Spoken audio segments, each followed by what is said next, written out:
안녕하세요. 머니는 머니입니다. 회사 출근은 했는데 월급 들어오고 나면 어떻게 관리해야 할지 막막해요. 이런 사회초년생 분들 많으시죠? 처음 사회에 나오면 매일 정신없이 일하고 통장에 월급 들어오면 나 이제 진짜 어른이구나 싶지만 월세 내고 식비 쓰고 교통비 친구랑 밥 한 번 먹고 부모님 용돈까지 드리면 아니 내가 진짜 월급을 받긴 받았나? 하는 순간이 오게 되더라고요. 처음엔 그냥 월급을 한 통장에 다 넣고 필요할 때마다 쓰다가 카드값 폭탄 맞고 월말엔 통장이 바닥나는 이야기. 남의 이야기 같지만 정말 빈번하게 일어나는 일이에요.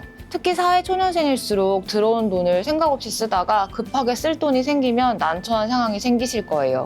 돈은 들어오자마자 목적지를 정해주는 게 정말 중요하거든요. 그래서 이번 영상에서는 통장 쪼개기에 대해서 이야기할 건데요. 오늘은 월급 250만 원을 기준으로 제가 실제로 쓰는 통장 구조와 금액 분배, 그리고 사회초년생이 꼭 알아야 할 재테크 습관까지 전부 알려드릴게요. 첫 번째, 통장 구조. 돈을 성격별로 나누기. 통장 쪼개기의 핵심은 돈을 성격별로 나누는 거예요. 자, 이제 통장을 어떻게 5가지로 쪼갤 수 있는지 주제를 추천해 드릴게요.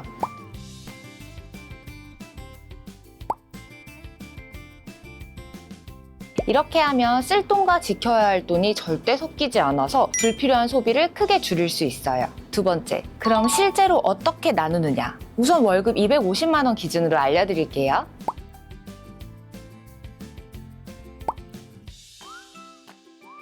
한 달 동안 생활하는데 필요한 모든 변동 지출을 관리하는 통장입니다. 여기에는 식비, 교통비, 생활용품 구입비, 문화 여가비, 소소한 쇼핑비 등이 포함되어 운영 팁으로는 월 예산을 한 번에 넣고 매주 4분의 1씩 나눠 쓰세요.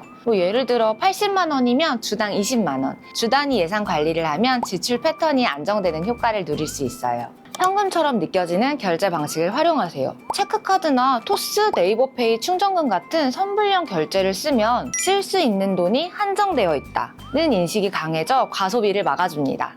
예산이 남으면 비상금 통장으로 옮기거나 다음 달 목표 저축 투자 통장으로 이체해 추가 자산 형성에 보태세요. 세 번째, 카드값 폭탄 막는 습관, 즉시 결제와 카드 전략. 신용카드의 무서움. 바로 결제 지원인데요. 이번 달 쓴 금액이 다음 달 몰려오면 그때 가서 이게 왜 이렇게 많아졌지? 하고 놀라게 돼서 돈 쓰는 감각을 잃어버릴 수 있다는 거예요. 그래서 저는 즉시 결제를 추천해 드리는데요. 카드 쓰는 순간 카드값 통장에 같은 금액을 옮기고 바로 결제하도록 설정하는 거예요. 그러면 신용카드도 체크카드처럼 쓸 수 있죠. 신용카드는 카드사별 혜택을 잘 따져서 내 소비 패턴에 맞는 카드를 쓰는 게 중요해요. 예를 들어 주유가 많으면 주유 할인카드, 카페를 자주 가면 카페 할인카드처럼요. 또한 신용점수 관리에서도 신용카드 사용은 중요할 수 있어요. 통신요금 납부 실적 올리고 자동이체 꼬박꼬박 넣고 최소 6개월 이상 꾸준한 거래 이력을 만들고요.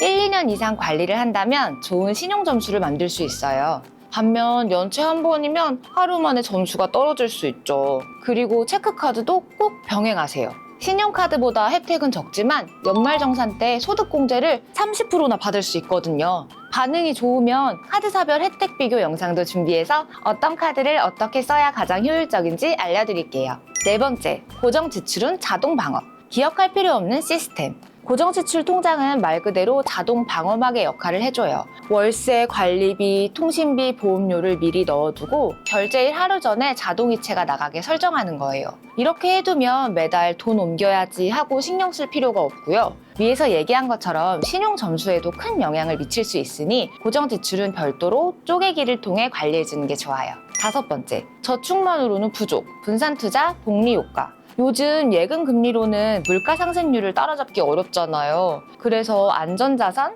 저축과 같은 투자 자산을 함께 투자하는 전략이 중요해요. 사회 초년생에게 가장 중요한 건 잃지 않는 투자로 시작하는 거예요. 단타보다 장기 투자, 테마주보다 기초 자산에 집중하는 게 좋아요. 처음 시작한다면 미국 S&P 500, ETF나 국내 우량주 중심의 펀드부터 시작해보는 걸 추천드려요. 그리고 분산 투자가 진짜 중요해요. 한 종목, 한 자산군에 올인하지 말고 주식, 채권, ETF 등 여러 자산에 나누어 투자하면 한쪽이 흔들려도 전체 자산 관리를 안정적으로 가져갈 수 있기 때문이에요. 투자 전에는요, 무리한 레버리지는 피하고 주식 개별 투자를 시도할 땐 무조건 잃어도 생활에 지장 없는 돈에만 시작하세요. 생활비를 투자금으로 쓰는 건 절대 안 돼요. 투자용으로 쪼갠 범위 안에서 진행해보는 걸 추천해요. 그리고 투자의 진짜 무기는 복리예요. 시작이 빠를수록 이 격차는 눈덩이처럼 불어나니 경제 공부는 필수입니다.